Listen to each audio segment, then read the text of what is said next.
আসসালামু আলাইকুম ভাই। ওয়ালাইকুম আসসালাম ভাইয়া। কি বানাইতেছেন? ভাইয়া মোগলাই বানাইতেছি ভাইয়া। আর শুনছিলাম আপনার মোগলাই নাই খাইলে অনেক মজা লাগে। ইনশাআল্লাহ আপনার কত আশীর্বাদে। খাইলেই দিলখুশ, না খাইলেই আফসোস। খাইলেই চাটবেন, না খাইলেই পস্তাবেন।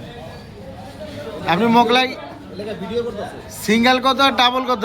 সিঙ্গেল 50 টাকা, ডাবল 70 টাকা। মোগলাইয়ের মধ্যে কি কি দেন ভাই? এখানে দিচ্ছি হলো পেঁয়াজ, কাঁচামরিচ আর একটু মশলা দিচ্ছি। ধন্যবাদও দেন না? ধন্যবাদ পাতা দিচ্ছি।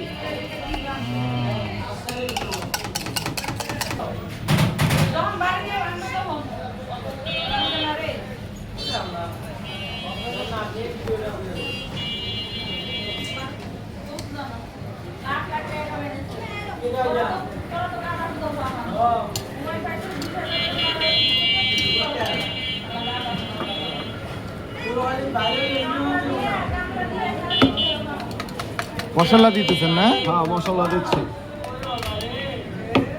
ভাই আসে ভাই আমার কাছে, অদমের কাছে আসে ভাই, দূর দূর থেকে আসে, দূর দূর থেকে আইসা মোগলাই খেয়ে যায় ভাই। 50 টাকা মোগলাই খাবার আইসা ভাই, 150 টাকা গাড়ি ভাড়া দিয়ে আসে আমার, 70 টাকা গাড়ি ভাড়া দিয়ে আসে। এটা কাস্টমারের কথা। ধন্যবাদ ভাই।